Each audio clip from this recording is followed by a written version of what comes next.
I lost thousands by skipping the landscaping, and buyers judge your home in 7 seconds, and curb appeal isn't optional, it's make or break. And here's an example of curb appeal. Take a look at this house that's a project of ours, and this is what it looked like when we first bought it.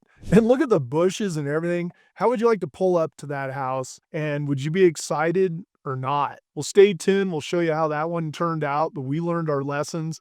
And why is curb appeal so important, you might ask? Well, it's that first impression that buyers get before they ever walk through that front door. And trust me, it can make or break a showing. And on the home I previously mentioned we were selling, all the feedback initially was, my buyers want a yard. And somebody else said there was way too much work. And on that one, we just figured people would see it as minimal work, but this isn't how buyers perceive it. And somebody else said if it had a yard, their client would have put in an offer.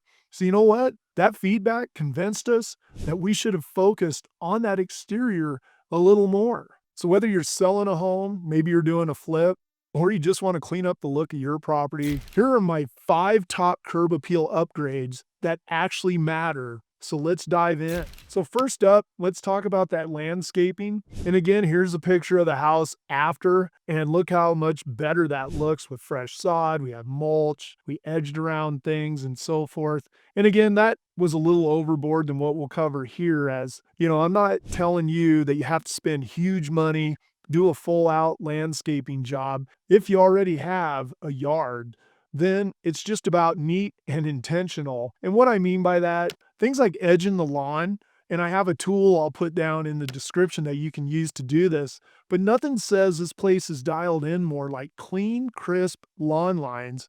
And go around to your flower beds, around trees if you want, and use this tool and cut a good edge around, and then place some mulch out there. Add fresh mulch to those flower beds around those trees. And usually I tell my clients to go for the black or the dark brown, as it really makes everything pop. And especially when it's brand new, nice and fresh, and going in to that week of showings. Now, speaking of flower beds and so forth, even just a few seasonal flowers, some drought tolerant plants, they're going to add a whole lot of life and color to your home. And if you have dead shrubs or overgrown bushes, rip them out, go around, trim them up. And again, look at my house that I just showed you about those shrubs, and look at the world of difference it made by getting rid of those. Now, the next thing, and I love doing this one, is power washing. And this one is a big one, and it gets overlooked by a lot of people. And really, if you have a decent yard and it all looks good,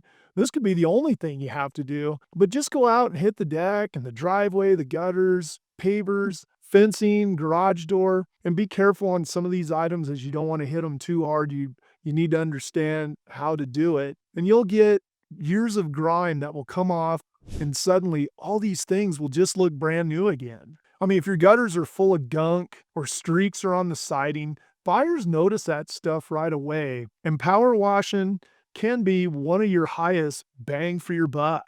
And here's a little tip for you. You can borrow one, you can go rent one at Home Depot, and I know it's not very cheap to do that if you don't want to have the space taken up by one and maybe your only option. But if you buy one, it'll pay for itself. And I'll put a link down below on a pressure washer that's good for just all around the house. But again, I just want to warn you, don't go full blast on old wood, or you're going to make a whole lot more work for yourself. So study up on a YouTube video about that, or hire a handyman to come do that.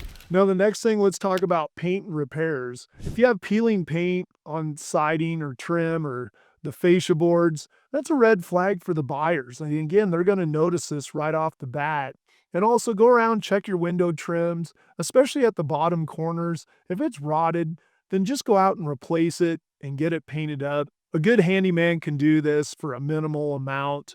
And again, if you have old shutters on your home, paint them or swap those out in their entirety too, as that's an easy modern facelift that doesn't cost huge amounts of money, that will really make a difference. And I'll just tell you, one of my flips had a faded sun bleach paint and cracked trim, and we spent $3,000, and we had a brand new look that helped, I feel, more buyers come in, and they were more interested. And I think it helped the house sell quicker because it had that nice fresh look to it as you were walking up to it. So here's another tip on this too. If you're on a budget, then focus on front facing sides of the home first. And again, this isn't to say cover things up. You're going to want to disclose if you've got deferred maintenance on anything, but that is what buyers see in the photos and drive-bys. So that's why you want to try to focus on those main sides. Again, if you're on a budget.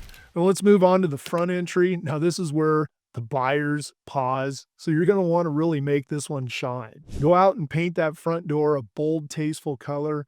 Maybe do a navy blue or a deep red or charcoal, whatever fits the house. And one thing I want to tell you, if you're in an HOA, you got to check with them first, as the last thing you want to do is get one of those violation letters as you're trying to sell your property. And also on that door, replace that hardware if it's rusted or worn. And even that doorbell, if it's old looking and all cracked or doesn't work, try to replace that with something new if it's possible, or get a handyman out to help you change that out as well. Add potted flowers to each side of the door for some symmetry, and it's an easy wow factor. And if you've got that storm door that's bent, scratched, or maybe that screen is dangling in the wind, then go out and fix it or ditch that door and get a new one.